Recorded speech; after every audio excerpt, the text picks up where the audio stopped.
नमस्कार साथियों, मैं गौरव एक बार फिर से स्वागत करता हूं अपने इस YouTube channel GMC nursing coaching की ऑनलाइन क्लास में। आज का जो हमारा टॉपिक है वो है गैस्ट्राइटिस। क्या मतलब होता है गैस्ट्राइटिस का? गैस्ट्राइटिस का मतलब होता है अपने स्टमक की सबसे इनर मोस्ट लेयर यानी म्यूकोसा में इन्फ्लामेशन हो जाना क्या कहलाता है? गैस्ट्राइटिस। यानी inflammation in the gastric mucosa is known as gastritis. यहाँ पर डेफिनेशन लिखेंगे सबसे पहले।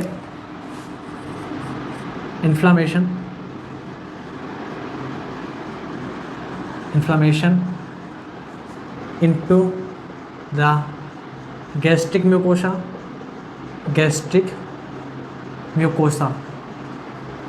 is known as gastritis। क्या मतलब है? ये क्या है? स्टमक है। स्टमक की जो सबसे इनर मोस्ट मेम्ब्रेन होती है या लेयर होती है उसका नाम है म्यूकोसा या म्यूकस लेयर। इस म्यूकस लेयर में क्या हो जाए? इन्फ्लामेशन हो जाए। इस म्यूकस में लेयर में क्या है? अगर इन्फ्लामेशन हो जाए, इस कंडीशन को क्या कहते हैं? गैस्ट्राइटिस कहते हैं। ये दो प्रकार की होती हैं, या तो ये अक्यूट हो सकती है, it may be acute and chronic. क्या है? इट मे बी अक्यूट और क्रोनिक दोनों हो सकती है। और इसके बाद इसमें अब कॉज की बात करते हैं कि ऐसे कौन कौन से कारण हैं जिससे कि inflammatory condition mucus membrane gastric की हो सकती है। गैस्ट्रिक म्यूकोसा के यहाँ पर इन्फ्लामेशन होता है, उसके बारे में बात करते हैं कारण के। तो यहाँ पर हो सकता है सबसे पहला कारण है एक्सेसिव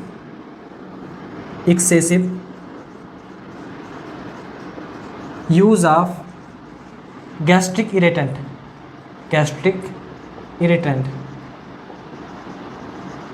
क्या मतलब है? ऐसा कोई खाद्य पदार्थ जिसको यूज करने के बाद क्या है, गैस्ट्रिक जो मेम्ब्रेन है, जो म्यूकोसा है, उसमें इरिटेशन हो, तो इससे क्या हो सकता है? इससे गैस्ट्राइटिस हो सकता है। और इसमें कौन कौन से आते हैं सब्सटेंस? इसमें आता है सबसे पहले स्मोकिंग, नेक्स्ट इसमें आता है अल्कोहल, इसमें क्या आता है नेक्स्ट? टोबैको।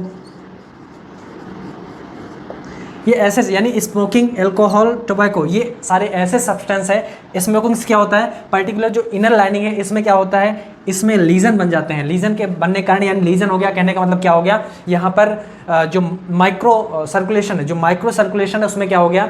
उसमें कहीं ना कहीं किसी प्रकार की क्या इंजरी हो गई। जब उसमें इंजरी हो गई तो क्या होगा? इन्फ्लामेशन होगा। तो यहाँ पर स्मोकिंग हो गया, अल्कोहल हो गया। अल्कोहल से क्या करता है? इसमें पर्टिकुलर HCl का प्रोडक्शन ज़्यादा होता है। जब HCl का प्रोडक्शन ज़्यादा होगा तो क्या होगा? जो यहाँ की म्यूकस मेम्ब्रेन है, म्यूकस मेम्ब्रेन में क्या होगा? वहाँ पर इन्फ्लामेशन हो जाएगा, उसमें इन्फेक्शन हो जाएगा। क्योंकि क्या है? HCl का जो pH होती है, pH क्या होती है? ज़्यादा होती है। हाई एसिडिक होने के कारण जो इनर मोस्ट लेयर है ये रप्चर हो सकती है, यानी जो माइक्रो सर्कुलेशन है, माइक्रो सर्कुलेशन में क्या होगी? इंजरी होगी। और इस इंजरी के कारण क्या होगा? पर्टिकुलर इन्फ्लामेशन हो सकता है। टोबैको हो गया। नेक्स्ट यहाँ पर हो सकता है spicy food, high use of excessive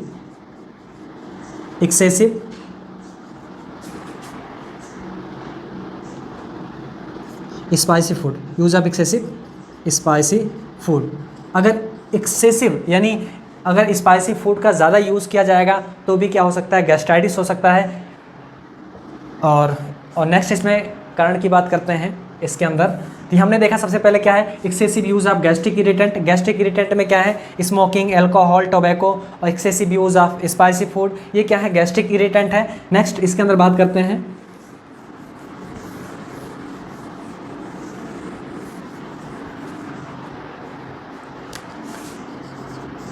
मान लीजिए कोई डायग्नोस्टिक प्रोसीजर किया जा रहा हो और वो डायग्नोस्टिक प्रोसीजर असेप्टिक टेक्निक से यानी क्लीन टेक्निक से ना किया जा रहा हो तो क्या हो सकता है? पर्टिकुलर उसमें इन्फेक्शन हो सकता है।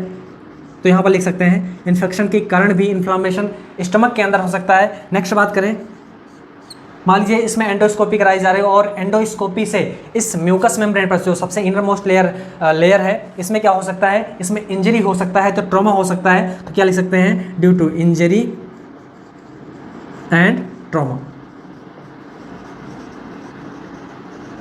ये सारे क्या हैं? अगर इन सब से क्या है? ये सारे कॉज हैं इन सब से क्या हो सकता है, पर्टिकुलर गैस्ट्राइटिस होने की संभावना होती है।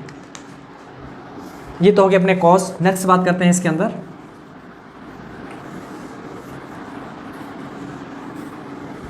Clinical manifestation. Clinical manifestation, sign and symptoms. क्या क्लिनिकल मैनिफेस्टेशन आएंगे इसमें? सबसे पहले क्या होगा, पेन होगा और एनोरेक्सिया, नोजिया, वॉमिटिंग। हमने देखा था यहाँ पर पेन होगा, अगर ज़्यादा सीवियर पेन होगा तो क्या होगा, वॉमिटिंग रिफ्लेक्स आएंगे। यहाँ पर क्या है, अगर मोस्टली जितने भी गैस्ट्रिक इरिटेंट है अगर उसका यूज़ किया जाएगा तो क्या होगा, HCl का प्रोडक्शन ज़्यादा होगा। जब HCl का ज़्यादा प्रोडक्शन होगा, मान लीजिए थोड़ा सा लीजन यहाँ पर बना हुआ है, थोड़ा सा यहाँ पर लीजन बना हुआ है, थोड़ी सी ही रप्चर हुआ है, यहाँ पर एक्चुअल में थोड़ा सा ही इंजरी हुई है। अगर HCl ज़्यादा आएगा तो क्या होगा, इंजरी को बढ़ा देगा, यानी यहाँ पर इन्फ्लामेशन को बढ़ा देगा। अगर इन्फ्लामेशन ज़्यादा बढ़ेगा, जितना ज़्यादा इन्फ्लामेशन होगा उतना ज़्यादा क्या होगा, पेन होगा। अब ज़्यादा सीवियर पेन होने के कारण क्या हो जाएगा, वॉमिटिंग रिफ्लक्स आएगा और मोस्टली क्या हो जाएगा, वॉमिटिंग हो जाएगी। तो यहाँ पर वॉमिटिंग हो जाएगी और ज़्यादा HCl निकलने के कारण, अगर मान लीजिए ज़्यादा excessive use of gastric irritant है, उसकी यूज़ से HCl ज़्यादा निकल गया है और ज़्यादा HCl अगर इसके अंदर निकलेगा तो क्या होगा, पर्टिकुलर पेट कैसा रहेगा, भरा भरा सा रहेगा, यानी पेशेंट को लगेगा कि पेट भरा है। तो patient feeling of fullness of stomach, feeling of fullness of stomach. Stomach का पेट कैसा रहेगा, वो भारी भारी सा या भरा भरा सा रहेगा। ये सारी चीज़ इसके अंदर देखने को मिल सकती है। यहाँ पर हो गया ये क्लिनिकल मैनिफेस्टेशन। और यहाँ पर एक चीज़ और देखना, अगर यही चीज़ क्रॉनिक, अभी क्रॉनिक की बात करते हैं, ये क्या है, क्लिनिकल मैनिफेस्टेशन है। पेन हो सकता है, एनोरेक्सिया, नोजिया, वोमिटिंग हो सकती है, feeling of fullness of stomach हो सकता है। नेक्स्ट यहाँ पर HCl के कारण एक चीज़ और देखने से, जिसको कहते हैं पायरोसिस। पायरोसिस का मतलब होता है हार्ट बर्न। क्या मतलब होता है, हार्ट बर्न। ये भी कंडीशन देखने को मिल सकती है। और यहाँ पर एक कंडीशन और होगी, फूड का जो डाइजेस्टिव सिस्टम है वो डिस्टर्ब हो जाएगा, जिससे होगा इंडाइजेशन। इंडाइजेशन का मतलब होता है, इंडाइजेशन जिसका टर्मिनोलॉजी है डिस्पेप्सिया। ये टर्मिनोलॉजी की टर्मिनोलॉजी है इंडाइजेशन की, ये यूज़ की जाती है। ये क्या हो गया, ये क्लिनिकल मैनिफेस्टेशन हो गए। अब इसके डायग्नोस्टिक मेजरमेंट की बात करते हैं कि पर्टिकुलर अगर यहाँ पर इन्फ्लामेशन हुआ है स्टमक के अंदर तो क्या डायग्नोस करेंगे, डायग्नोस करने के लिए डायग्नोस्टिक मेजरमेंट। और इसके पहले यानी क्लिनिकल मैनिफेस्टेशन में देखा जाए, अगर कंटामिनेटेड खाना खाएंगे यानी इन्फेक्टेड खाना खाने से भी पर्टिकुलर इसके अंदर यानी स्टमक के अंदर इन्फ्लामेटरी कंडीशन डेवलप हो सकती है। अगर कंटामिनेटेड खाना खाएंगे उसके कारण हो सकती है। तो ये क्लिनिकल मैनिफेस्टेशन में ही था। और डायग्नोस्टिक मेजरमेंट की बात करें तो यहाँ पर डायग्नोस्टिक मेजरमेंट में यहाँ पर देखेंगे, अगर कंटामिनेटेड खाना खाए हैं, इन्फेक्शन हुआ है, इन्फेक्शन के कारण अगर CBC चेक कराएंगे, CBC में क्या होगा, यहाँ पर देखने को मिलेगा ल्यूकोसाइटोसिस क्या है, WBC की मात्रा ज़्यादा, इसमें अमाउंट क्या है, WBC का ज़्यादा रहेगा। ये ल्यूकोसाइटिस हो गया। और इसको पर्टिकुलर यहाँ पर इन्फेक्शन या इन्फ्लामेटरी कंडीशन को देखने के लिए यहाँ पर पर्टिकुलर एक प्रोसीजर कराया जाता है जिसका नाम है इंडोस्कोपी।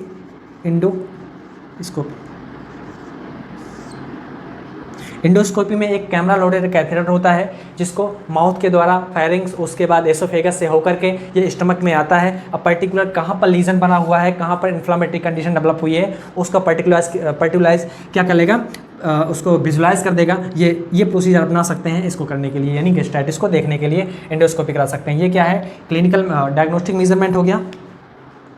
नेक्स्ट बात करते हैं इसके अंदर, अब मैनेजमेंट क्या करेंगे, गैस्ट्राइटिस का मैनेजमेंट क्या करेंगे। अगर नॉर्मली देखा जाए, अगर कंटामिनेटेड जब खाना खाते हैं तो क्या होता है, मोस्टली अगर 2-3 दिन अगर कोल्ड डाइट लें या कोल्ड थिंग्स में कोई भी डाइट ले सकते हैं, जैसे आइसक्रीम हो गई या छाछ हो गई, अगर ऐसी कुछ चीज़ का यूज़ करते हैं, सॉफ्ट डाइट हो गई, अगर ऐसी चीज़ का यूज़ करते हैं तो क्या होता है, अपने आप जो कंडीशन गैस्ट्राइटिस की अपने आप सबसाइड हो जाती है और जो स्टमक जो पर्टिकुलर वॉमिटिंग वगैरह है वो भी सबसाइड हो जाती हैं। अगर पर्टिकुलर 2-3 दिन अगर बिल्कुल स्टमक को रेस्ट कराया जाए, बिल्कुल सॉफ्ट डाइट दी जाए, उससे ये कंडीशन अपने आप रिजॉल्व हो सकती है। फिर भी यहाँ पर मैनेजमेंट देखते हैं। मैनेजमेंट में सबसे पहले यहाँ पर देखेंगे अवॉइड गैस्ट्रिक इरिटेंट, यानी ऐसी चीज़ जिसके कारण यहाँ पर पर्टिकुलर ये कंडीशन डेवलप हुई थी गैस्ट्राइटिस की, उन चीज़ों को खाना छोड़ दें, यानी avoid gastric irritant, gastric irritant को अवॉइड कर देना है। नेक्स्ट यहाँ पर यूज़ या take cold milk, cold milk का मतलब कोल्ड डाइट कोई भी लिख सकते हैं, यहाँ पर आइसक्रीम भी ले सकते हैं, और यहाँ पर सॉफ्ट डाइट इसके या कोल्ड के साथ कोल्ड मिल्क या कोल्ड डाइट आइसक्रीम वगैरह कुछ भी ले सकते हैं। यहाँ पर इसके साथ क्या है, सॉफ्ट डाइट, सॉफ्ट डाइट जैसे दलिया वगैरह, ये सारी चीज़ ले सकते हैं जिससे कि ये पर्टिकुलर गैस्ट्राइटिस की कंडीशन सबसाइड हो सकती है। नेक्स्ट ज़्यादा से ज़्यादा इसमें मेडिकल मैनेजमेंट में क्या करेंगे, मेडिकल मैनेजमेंट में इसमें ले सकते हैं वॉमिटिंग हो रही है तो एंटीबायोटिक मेडिसिन ले सकते हैं जिसमें होता है अपना ओंडास्टोन, ओंडास्टोन। नेक्स्ट यहाँ पर ले सकते हैं PPI proton pump inhibitor. Next यहाँ पर ले सकते हैं H2 blocker,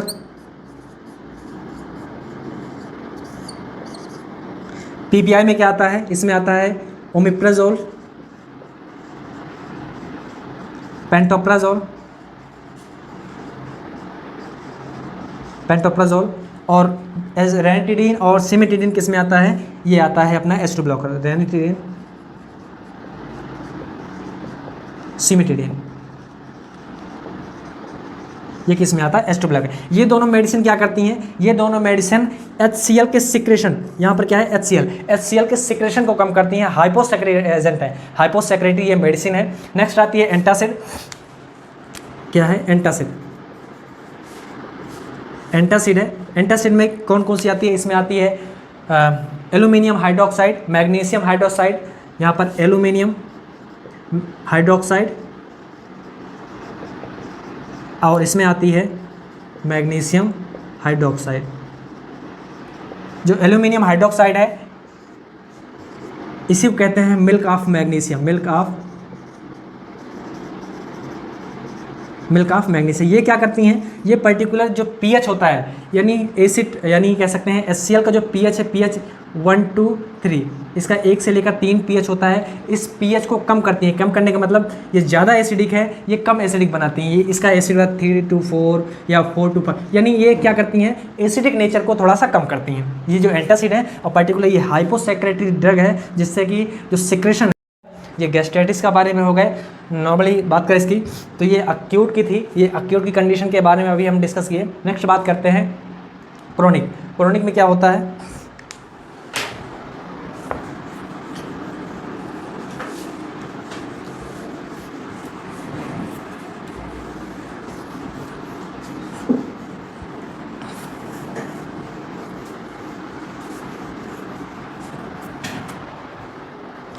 chronic gastritis.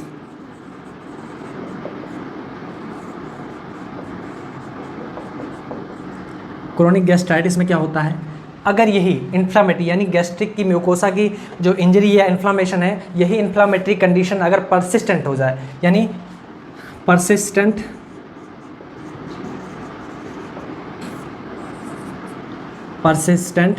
Developed of inflammation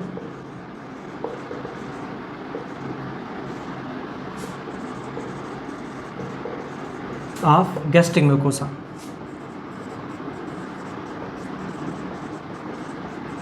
persistent लगातार डेवलप्ड, यहाँ पर डेवलपमेंट कह सकते हैं।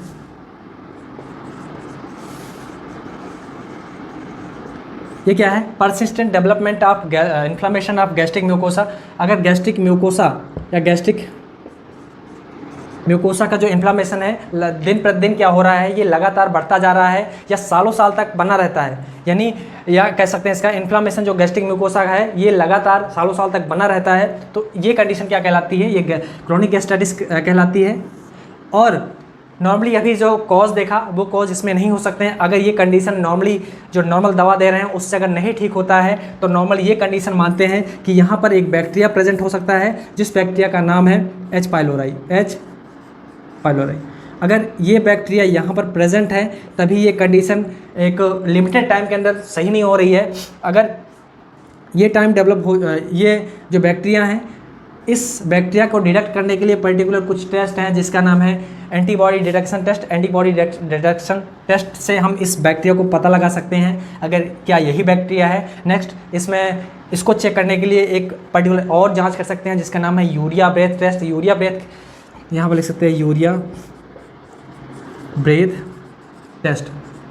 यूरिया ब्रेथ टेस्ट के अंदर क्या करते हैं, एक कार्बन लेबल्ड कैप्सूल को पर्टिकुलर पेशेंट को दिया जाता है और क्या होता है, ये ऐसी कवरिंग होती है, इस कैप्सूल की ऐसी कवरिंग होती है जिससे सिर्फ व सिर्फ एच पाइलोराई तोड़ पाता है। तो क्या करता है, जब अंदर जाता है ये कैप्सूल तो अगर ये बैक्टीरिया प्रेजेंट है तो इस बैक्टीरिया के द्वारा इसकी जो कवरिंग है इसकी कवरिंग तोड़ दी जाती है और अंदर भरा होता है यूरिया। जब यूरिया अपने बॉडी के अंदर या ब्लड के अंदर अब्जॉर्ब होता है तो इसका एक्रेशन किया जाता है, कुछ मात्रा में किया जाता है इसका लंग्स के द्वारा। जब इसका यूरिया का एक्सक्रेशन किया जाता है तो क्या होता है, उसका इसका ब्रेथ का सैंपल लेते हैं। ब्रेथ के सैंपल में अगर यूरिया दिखाई देती है, यूरिया उसमें नज़र आती है तो क्या करते हैं, ये माना जाएगा पॉजिटिव। यहाँ पर कह सकते हैं कि जो एच पाइलोराई है बैक्टीरिया प्रेजेंट है। तो ये हो गया अपना इसके बारे में कि यहाँ पर क्या कारण हो सकता है, मोस्टली यही इन्फेक्शन, यानी कहने का मतलब ये बैक्टीरिया प्रेजेंट है तो हो सकता है कि ये कंडीशन क्रोनिक गैस्ट्राइटिस है और इसमें भी वोमिटिंग होगा, पेन होगी, ये परसिस्टेंट लगातार ये कंडीशन डेवलप रहती रहेगी या हर समय बनी रहेगी। नेक्स्ट इसकी एक और कंडीशन है, या इसकी बात करें तो यहाँ पर लिख सकते हैं chronic gastritis is considered as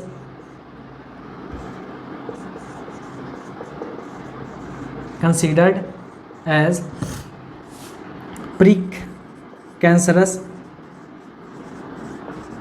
condition of stomach। ये क्या है, जो क्रोनिक गैस्ट्राइटिस है इसे क्या है, ये इसे कंसीडर करते हैं कि ये क्या है, प्री कैंसरस कंडीशन किसकी है, स्टमक की है। नेक्स्ट बात करते हैं, अगर यही कंडीशन परसिस्टेंट, अगर ये कंडीशन, इस कंडीशन में क्या हो सकता है, जो क्रोनिक गैस्ट्राइटिस है इसमें पर्नीशियस अनीमिया हो सकती है। क्या हो सकता है, पर्नीशियस अनीमिया, क्योंकि ये जो इसमें पैराइटल सेल हैं वो भी अफेक्ट होंगी। जब पैराइटल सेल अफेक्ट होंगी तो क्या होगा, यहाँ से निकलता है इंट्रिंसिक फैक्टर। जब इंट्रिंसिक फैक्टर नहीं निकलेगा तो क्या ये विटामिन B12 को बाइंड करेगा, और जब विटामिन B12 को बाइंड नहीं करेगा तो विटामिन B12 अकेला जेजुनम में अब्जॉर्ब नहीं होगा। तो क्या हो सकती है, पर्टिकुलर पर्नीशियस अनीमिया इस पेशेंट में देखने को मिल सकती है। तो ये हो गया। नेक्स्ट बात करते हैं, इसके अंदर एक कंडीशन और देखने को मिलती है जिसका नाम है गैस्ट्रोएंटेराइटिस। इसमें तो अभी क्या हो रहा था, सिर्फ व सिर्फ वोमिटिंग हो रही थी। इस कंडीशन में, गैस्ट्राइटिस में एक कंडीशन होती है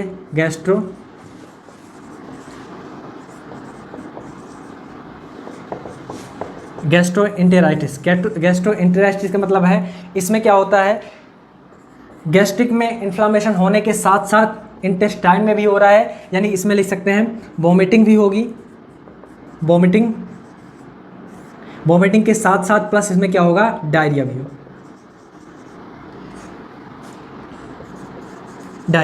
इसमें वोमिटिंग के साथ साथ डायरिया भी होगा। अगर ये दोनों कंडीशन डेवलप हो गई तो इसे ही क्या कहते हैं, फूड पॉइजनिंग। क्या कहते हैं, फूड पॉइजनिंग।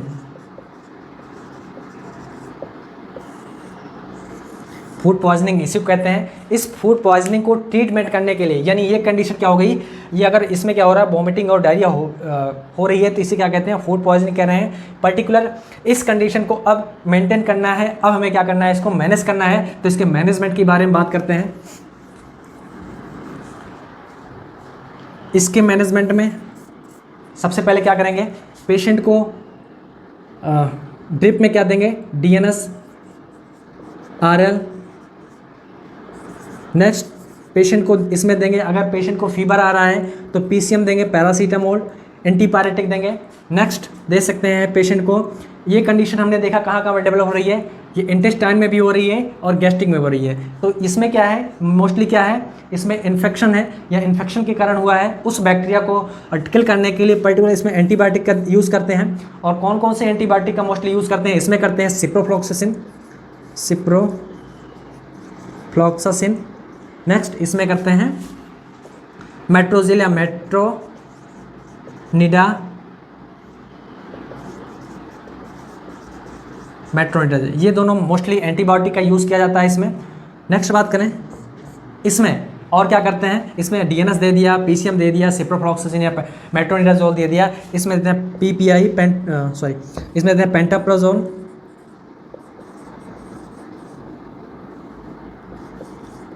जो कि है अपना पीपीआई। इसमें H2 ब्लॉकर्स दे सकते हैं। और इसमें